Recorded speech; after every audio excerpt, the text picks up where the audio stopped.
A very warm welcome, my dear students. In today's English class, we'll learn about reflexive pronouns, which is on page number 20 to 24 of your English grammar books. Let's get started. What are reflexive pronouns?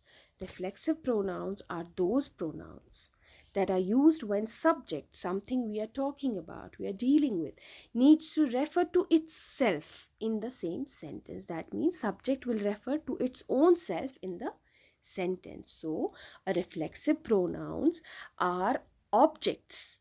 What are reflexive pronouns? They are objects that refer to the subject, and both subject and object are same. So, we'll understand this with the help of examples. For example, I am teaching myself to speak Spanish. I is the subject, and who am I teaching? My own self. So I and myself are same. So both subject and object are same.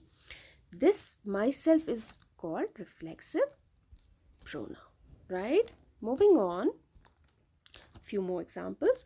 He bought himself a gold chain. He, subject, and who did he bought the gold chain for? Himself, his own self. So he and himself same. So he himself is reflexive pronoun referring to he only, same. They blame themselves for their troubles. They, subject, who did they blame? Their own selves, themselves, for their troubles. So again, themselves, reflexive pronoun, right? I praised myself for completing my project. I, myself, same.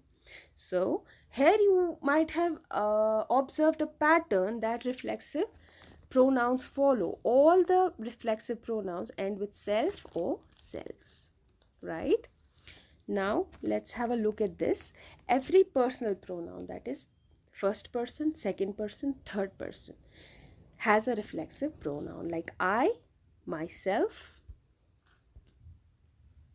you, yourself or yourselves, our, ourselves, them, themselves, it, itself, her, herself, right?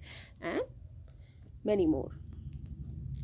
Okay, now some more examples to make it more clear to you. I will cook breakfast for myself.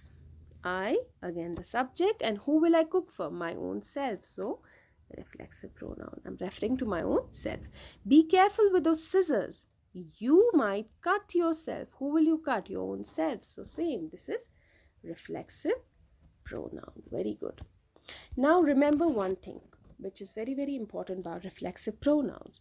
We do not use reflexive pronouns after verbs, after actions, which describe things which people do generally in day-to-day life, which is nothing, when there is nothing special about it. We use reflexive pronouns to put emphasis. For instance, she washed in hot water, right? This is something which we normally do, right? We normally wash. So that there is nothing special about this. So we'll not use a reflexive pronoun in this case. Sam dressed and got ready for the party. People wash, get dressed, and go out. So there is nothing special in this. This is something which we normally do.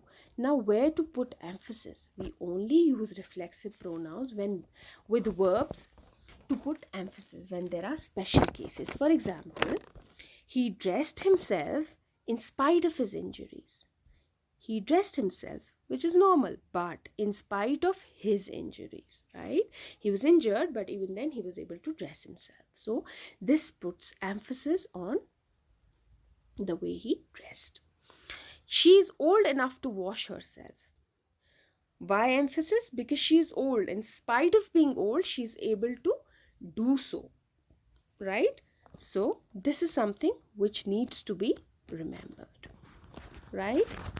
Now one more thing which is very important is the sentences which use reflexive pronouns, right? They do not make complete sense if we remove these reflexive pronouns. Without them, they do not make complete sense. For example, he hurt himself during the match. He, himself. So if we remove this himself, he hurt during the match, it will not convey a complete message, right? So it is very important to include the reflexive pronouns in a sentence so that they convey a complete message. They make complete sense. I hope you understood it well and you'll be able to identify the reflexive pronouns. Thank you. Have a good day.